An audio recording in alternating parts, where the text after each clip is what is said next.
My father's laugh cut through the clinking of crystal glasses. "You really think you belong here?"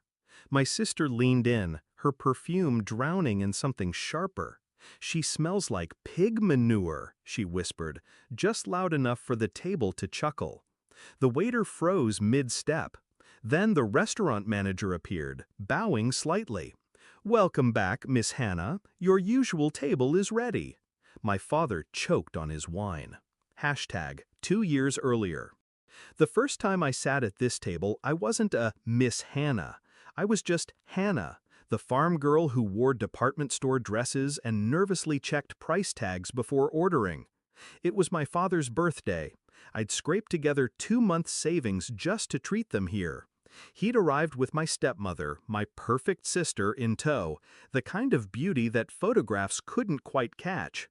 They smiled, but not at me. Their smiles were meant for each other. That night, my father barely touched the meal I'd paid for. He spent more time discussing my unrealistic career ideas and reminding me that success isn't for everyone. Back then, I thought his coldness was just his way. I didn't realize it was the first layer of a wall he'd been building for years. Hashtag the betrayal. 6 months later, I found out where my college savings had gone.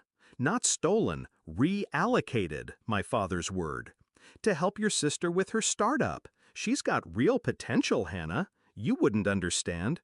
The account I'd been contributing to since I was 17, gone. Every cent of my waitressing tips and holiday bonuses, gone.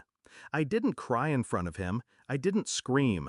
I went home, locked the door, and sat in the dark until the silence stopped feeling like a weight and started feeling like a weapon. Hashtag the plan. I could have taken him to court. I didn't. Court would have given him the satisfaction of seeing me beg for what was mine. Instead, I found another way. First step, work in silence. I quit my job at the cafe and started working at the very restaurant he liked to brag about.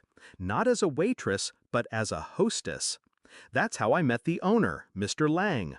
I learned which wines my father ordered, who he dined with, and how much he liked to spend. Second step, position myself.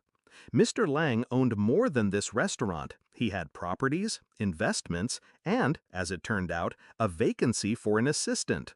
I took the job. For the next year, I learned everything. Contracts, client negotiations, the kind of wealth that wasn't loud but permanent. Third step, own something. With the money I was earning, far more than my father assumed, I bought into one of Mr. Lang's smaller ventures. Quietly. No big announcements. Hashtag the invitation. When Mr. Lang retired, he sold the restaurant. Not to a stranger, to me. It wasn't charity. I'd earned every share, every signature, every piece of this place. I kept the staff, the recipes, the wine list. I changed one thing, the reservation policy. Only members or guests of members could dine here now. So when I sent the invitation to my father, under my restaurant's letterhead, I knew he wouldn't decline. He loved to show off. Hashtag the confrontation. Tonight, they'd walked in as though they owned the air. My father's suit was sharp. My sister's dress glittered like champagne. They hadn't noticed me yet when they made their little jokes.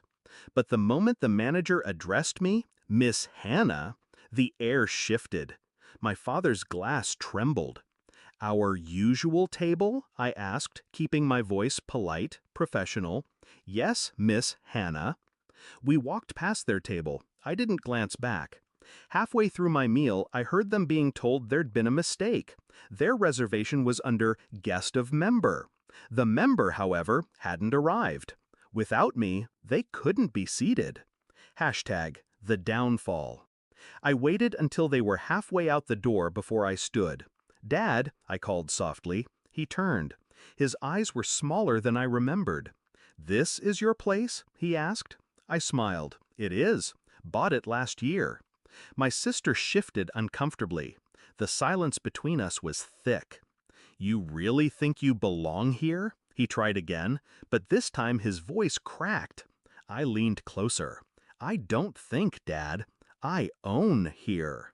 #the release. They left without eating.